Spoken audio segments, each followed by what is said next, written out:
Buenas tardes, profesor. Mi nombre es Paula Andrea Durán Plata y voy a hacer mi video sobre la responsabilidad civil médica. ¿Qué es la responsabilidad civil médica? En Colombia se refiere a la obligación de un médico de reparar los daños causados a un paciente debido al incumplimiento de sus deberes asistenciales. Este deber surge tanto de relaciones contractuales, donde el paciente paga por el tratamiento, como de relaciones extracontractuales. Los contratos de tratamientos sanitarios comúnmente incluyen atención, pruebas diagnósticas, seguimiento, medicamentos y otros elementos relacionados con la hospitalización. Sin embargo, cuando las situaciones no se desarrollan como deberían, provocando lesiones o retrasos en el tratamiento, el paciente tiene el derecho de exigir responsabilidades al médico. Esta reclamación se lleva a cabo a través de la vía civil y puede implicar la exigencia del cumplimiento del contrato o de su resolución. Además, el paciente puede solicitar una indemnización para cubrir los daños sufridos. ¿Cómo se determina este tipo de responsabilidad? La determinación de la responsabilidad civil en casos médicos se basa en varios aspectos clave. Primero, se evalúa si ha ocurrido mala praxis, es decir, si el médico se apartó de las prácticas habituales o protocolos establecidos. También se puede exigir responsabilidad si el facultativo contravino la lex artis, es decir, si en un momento de actuación e improvisación no siguió los protocolos establecidos. Además, es esencial que la actuación negligente del médico haya causado una lesión y que exista un vínculo claro entre dicha acción y el daño sufrido. La evaluación varía entre casos de medicina curativa, donde la obligación es de medios, y casos de medicina satisfactiva, donde la responsabilidad está más vinculada a los resultados obtenidos. En resumen, la determinación de la responsabilidad civil se basa en la identificación de la mala praxis, el seguimiento adecuado de los protocolos, la existencia de lesiones y la conexión entre la acción del médico y el daño. Teniendo en cuenta lo explicado anteriormente, voy a hacer el análisis y la explicación de la sentencia SC 4425 de 2021 sobre la responsabilidad civil médica. La Corte Suprema de Justicia conformó la responsabilidad médica de un cirujano que realizó un procedimiento de surces gástrico-esales, práctica que no está avalada por la comunidad médica. El paciente buscaba controlar con el procedimiento un problema de obesidad, pero murió poco después de la intervención. Es importante recordar, cuando existe la responsabilidad médica, el médico debe responder por el daño antijurídico ocasionado a un paciente en su salud, vida o integridad física. Lo anterior dicho deriva de la acción u omisión en el ejercicio de su actividad o profesión. La Corte Suprema recordó que se debe mostrar la culpa del profesional, pues no basta con un resultado indeseado luego de una intervención, así como no es suficiente un agravamiento o falta de curación. En este orden de ideas, la historia clínica del paciente será determinante para hallar la responsabilidad del profesional. El análisis del documento servirá para recapitular todo el itinerario del tratamiento. Si la historia clínica es irregular, podría ser un indicativo de negligencia médica. De su análisis se desprenderá el detalle del proceso de atención, a fin de analizar si el acto médico y todo el proceso de atención institucional cumplió con los parámetros de la responsabilidad médica. La Corte Suprema de Justicia también aseguró que la forma para determinar la existencia de culpabilidad es comparar el proceder del médico investigado con alguno de sus colegas, de quien se evaluará su acción en la misma situación denunciada. Con relación a lo anterior, surgen dos tipos de responsabilidades. La primera de carácter contractual y otra extracontractual. Ambos tipos de responsabilidad comparten unos elementos que son: el primero, la existencia de un daño jurídico que afecta un derecho tutelable, y el segundo es una conducta probada y activa omisiva del médico, tal como la negligencia. Como tercero tenemos conocido como el nexo de causalidad.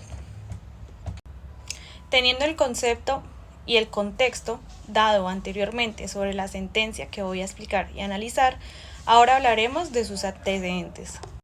Como primero tenemos las pretensiones, donde la demanda busca establecer la responsabilidad civil de los demandados por el fallecimiento de Julio Durán Gómez, buscando y solicitando una indemnización de 46.591.450 pesos por daño emergente, 1.783.256.495 millones de pesos por lucro cesante y el equivalente a 1.400 salarios mínimos legales mensuales vigentes por daño moral y afectación a los derechos constitucionales amparados.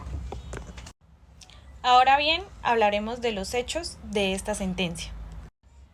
El 3 de septiembre del 2015, el doctor Sales Puccini llevó a cabo un procedimiento quirúrgico irregular el súrcer gástrico de Sales, en la clínica Altos de San Vicente en la ciudad de Barranquilla, para controlar la obesidad de Durán Gómez. Este procedimiento fue descrito como inventado por el médico y carecía del aval de la comunidad científica. Es por eso que el mismo día de la intervención el cirujano autorizó el alta del paciente, indicándole que podía viajar sin problemas. Sin embargo, Durán Gómez presentó graves problemas de salud, siendo hospitalizado unos días después debido a una neumonía.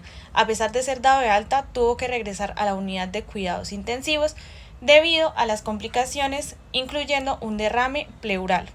Finalmente, la víctima falleció el día 25 de febrero del 2016. El doctor Sales Puccini, según la demanda, nunca asumió responsabilidad y ofreció una compensación insatisfactoria de 30 millones de pesos. Durante la fase postquirúrgica, el hermano del paciente, John Jairo Durán Gómez, incurrió en significantes gastos médicos para identificar la causa de las dolencias. Este proceso reveló una fístula originada por la intervención quirúrgica irregular, la cual se describió como realizada con un procedimiento totalmente irregular en este país y que era imposible revertir. La historia clínica no refleja adecuadamente qué patología de Durán Gómez se originó a raíz de la operación. Se alega que el doctor Sales Puccini actuó con indiferencia durante la fase postquirúrgica. Julio Durán Gómez, al momento de su fallecimiento, desempeñaba el cargo de administrador en un club deportivo, con un salario mensual de 5 millones de pesos, que destinaba completamente al sustento de su familia. La demanda busca que los demandados sean declarados civilmente responsables por el fallecimiento de Julio Durán Gómez y se les condene a indemnizar los daños patrimoniales y extrapatrimoniales. Estos daños patrimoniales y extrapatrimoniales son tasados en las cifras que ya fueron mencionadas anteriormente por daño emergente, lucro cesante y por el daño moral y afectación a los derechos constitucionalmente amparados. En cuanto a la actuación procesal, la clínica Altos de San Vicente y el doctor Sales Puccini plantearon diversas excepciones y defensas, como lo fueron la inexistencia de la falta de la ex artis, la ausencia de culpa, la excesiva tasación de daños y perjuicios, entre otras. La clínica llamó una garantía de Liberty Seguros y el médico convocado hizo lo propio con Seguros del Estado. En el fallo del 18 de marzo del 2019, el Juzgado Décimo Civil del Circuito de Barranquilla exoneró de responsabilidad a la Clínica Altos de San Vicente y a su llamado en garantía. Sin embargo, condenó al demandado, el doctor Sales Puccini, a indemnizar los daños patrimoniales y extrapatrimoniales causados a los demandantes. Se negó el reconocimiento del daño moral solicitado por los hermanos del occiso. Se desestimó el llamamiento en garantía del médico contra Seguros del Estado y se declaró probada la objeción del juramento estimatorio, condenando a los demandantes a pagar 102.570.060 pesos a favor de la contraparte. Ahora, en caso de la sentencia impugnada, el tribunal modificó la decisión del juzgado original al reconocer una indemnización de 20 millones de pesos a cada uno de los hermanos del fallecido Julio Durán Gómez a título de daños morales. Además, aclaró que la sanción impuesta, según el artículo 206 del Código General del Proceso, favorece el Consejo Superior de la Judicatura y no a los demandados. En líneas generales, se mantuvo incólume el fallo de primera instancia. El tribunal fundamentó sus resoluciones de la siguiente manera. Como primero, la responsabilidad abordada es de naturaleza extracontractual, dado que el reclamo proviene de los parientes del paciente fallecido. aunque existan testimonios técnicos y bitácoras que respaldaban la versión del demandado, se le dio mayor credibilidad a la historia clínica de la Clínica Santa Ana, que mencionaba complicaciones postquirúrgicas debido a una fístula gastropleural originada por una cirugía bariátrica, no avalada por la comunidad científica. A pesar de un dictamen pericial que respaldaba la posición del demandado, se argumentó que no ofrecía razones sólidas y no se apoyaba en la historia clínica. La historia clínica dejó claro que la muerte de Durán Gómez se debió a un choque séptico causado por la intervención quirúrgica del demandado. Según el perito médico Rubén Angulo González, se descartó la idea de que la fístula se produjera por un procedimiento posterior, ya que la cirugía no tenía respaldo científico. Se concluyó que la cirugía practicada no estaba respaldada por la comunidad científica, generando una fístula y posteriormente una infección pulmonar, que llevaron a la muerte de Durán Gómez, estableciendo así el nexo causal con la actividad del demandado. La indemnización de 20 millones a cada hermano por daño moral fue considerada razonable y dentro de los límites jurisprudenciales. Se mantuvo la exoneración de seguros del Estado al condicionar la cobertura a procedimientos quirúrgicos reconocidos en la ciencia médica. No se extendió la condena a la clínica demandada, ya que las complicaciones no fueron atribuidas a errores o negligencia del personal de la clínica.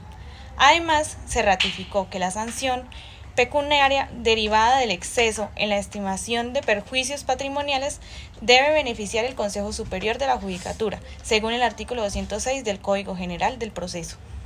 Ahora vamos a hablar de la demanda de casación. En su impugnación extraordinaria, el demandado, el doctor Sales Puccini, plantea un único cargo basado en la causal consagrada en el artículo 336, inciso 2 del Código General del Proceso. El cargo impugna el fallo del tribunal por violar indirectamente los artículos 1616 y 2341 del Código Civil, argumentando una indebida aplicación al encontrar probada la culpa del demandado y el nexo de causalidad, aspectos que considera no respaldados por la evidencia. El casacionista sostiene que el tribunal incurrió en una errada apreciación de las pruebas al dar por probada la culpa médica y el nexo causal. Señala que la historia clínica de Clínica Altos de San Vicente describe el procedimiento como una cirugía bariátrica por tubo gástrico, avalada por la comunidad científica y respaldada por el testimonio técnico de Isabel Pinto Lilanas y el peritaje del Dr. Jesús Cur, un cirujano experto en cirugías bariátricas.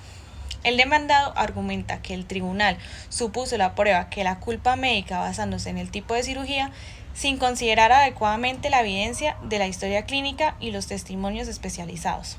Además, cuestiona la afirmación del tribunal sobre el nexo causal entre la cirugía y la fístula, que se le generó debido a esta intervención quirúrgica, alegando que no existe evidencia concluyente que demuestre que la causa de la neumonía y de la fístula fue la cirugía. El casacionista destaca la falta de apoyo en las pruebas para el dictamen pericial de Rubén Angulo González y señala que la causa real de la fístula fue una neumonía nosocomial, no la cirugía bariátrica. Argumenta que al demostrar que el procedimiento practicado está respaldado por la comunidad médica y científica y que no hubo violación del lex artis, el tribunal erró en considerar prueba la culpa médica y el nexo causal, constituyendo un error de hecho manifiesto y determinante para la condena. Ahora, en la parte de consideraciones tenemos como primero el régimen aplicable al recurso. El remedio en estudio se interpuso en vigencia del Código General del Proceso, razón por la cual todo lo concerniente al mismo se ha de regir por esta normativa. Como segundo tenemos la violación indirecta de la ley sustancial por errores de hecho. En el contexto de la violación indirecta de la ley sustancial por errores de hecho, se destaca la necesidad de demostrar que el hierro fáctico es tan evidente que contraviene de manera manifiesta al contenido objetivo de la prueba. El recurrente debe realizar una crítica concreta y razonada, desvirtuando la presunción de legalidad y acierto del fallo. Se enfatiza que el error de hecho se configura cuando se supone o pretermite la prueba, ya sea considerando un medio inexistente o distorsionado su significado. Se subraya que el hierro fáctico debe ser ostensible y protuberante, de tal manera que quede mostrado que la apreciación probatoria propuesta por el recurrente es la única posible frente a la realidad procesal. La decisión del sentenciador no será impugnable si se ajusta a alternativas de razonable apreciación que ofrezca ya sean las pruebas. No se aparta como afirmación ilógica y arbitraria. En resumen de esto, se exige que el error sea tan evidente que contravenga al buen juicio y la lógica, siendo necesario para la procedencia y la impugnación. Como tercera y última parte de las consideraciones tenemos la infracción a las ex artis ad hoc. Como primero, las precisiones generales. En casos judiciales relacionados con la responsabilidad médica, la determinación y alcance de los daños corporales del paciente no suele ser una tarea compleja. El debate se centra generalmente en dos aspectos. Uno, que es demostrar el actuar culposo del médico basado en la inobservancia del ex artis ad hoc, que significa el estándar de conducta exigible al profesional mediante la especialidad, y establecer el vínculo de causalidad con el perjuicio alegado en la demanda. Se destaca la responsabilidad civil del médico fundamentada en la culpa, y la procedencia de un reclamo indemnizatorio no puede basarse únicamente en la obtención de un resultado indeseado, sino en la comprobación de que dicho resultado proviene causalmente de un actuar contrario al estándar de diligencia esperado de los profesionales de la salud. Se subraya la necesidad de utilizar una pauta diferenciada, la lex artis ad hoc, que evalúa la conducta del personal médico considerando el estado de los conocimientos científicos y técnicos en el ámbito médico y la especialidad correspondiente. La imputación subjetiva se construye comparando el proceder del médico enjuiciado con el que habría desplegado un colega promedio en su especialidad, ante la situación clínica del paciente afectado. En resumen, en casos de responsabilidad médica, se debe establecer si el profesional actuó de acuerdo con el estándar de conducta esperado por un profesional y, en caso contrario, vincular esa culpa con el daño alegado en la demanda. Ahora bien, en el análisis del primer segmento de la acusación, se atribuye la responsabilidad al médico demandado por realizar un procedimiento quirúrgico llamado Súrset gástrico de Sales en el paciente fallecido llamado Durán Gómez. Se detallan los pasos del procedimiento y se destaca que dichos métodos no son respaldados por la Asociación Colombiana de Obesidad y Cirugía Bariátrica. Se enseña una discrepancia sobre la naturaleza de la cirugía entre el recurrente y la parte actora, y se destaca la importancia de las pruebas, como la historia clínica y testimonios, para determinar la veracidad de la intervención realizada. El tribunal concluye que, según las pruebas, la cirugía fue un súrset gástrico de Sales. Se cuestiona la falta de información específica en la historia clínica del médico Sales Puccini sobre el tipo de intervención realizada al paciente Durán Gómez. Se destaca la importancia de la historia clínica como prueba crucial y se argumenta que su deficiencia podría indicar negligencia profesional. Como última parte vamos a abordar la metodología de análisis de causalidad en el ámbito jurídico, distinguiendo entre causalidad fáctica y jurídica, esto respaldado por los principios del derecho europeo de la responsabilidad civil. La causalidad de hecho busca identificar condiciones necesarias para el daño, aplicando juicios contrafácticos. La causalidad jurídica evalúa la relevancia de la conducta del demandado según el derecho aplicable. En el caso analizado, se critica el nexo causal entre la conducta médica y la muerte del paciente, pero el tribunal basa su decisión en las pruebas sólidas respaldadas por los testimonios médicos y la historia clínica, y se argumenta finalmente que el recurrente no desacredita la valoración probatoria ni presenta una versión alternativa consistente. Y bueno, ya como conclusión del análisis y la explicación de esta sentencia, se llega a que el recurrente no logró demostrar las inferencias del tribunal fueran contradictorias, irrazonables o arbitrarias. Se destaca que el recurso de casación en casos de error de hecho no busca reabrir el debate sobre el sentido de las pruebas, sino examinar los errores significativos en su contemplación. Se enfatiza la necesidad de respetar la valoración de las pruebas por los jueces de instancia y se rechaza contravertir la casación en una tercera instancia. La conclusión es que el cuestionamiento propuesto no tiene éxito.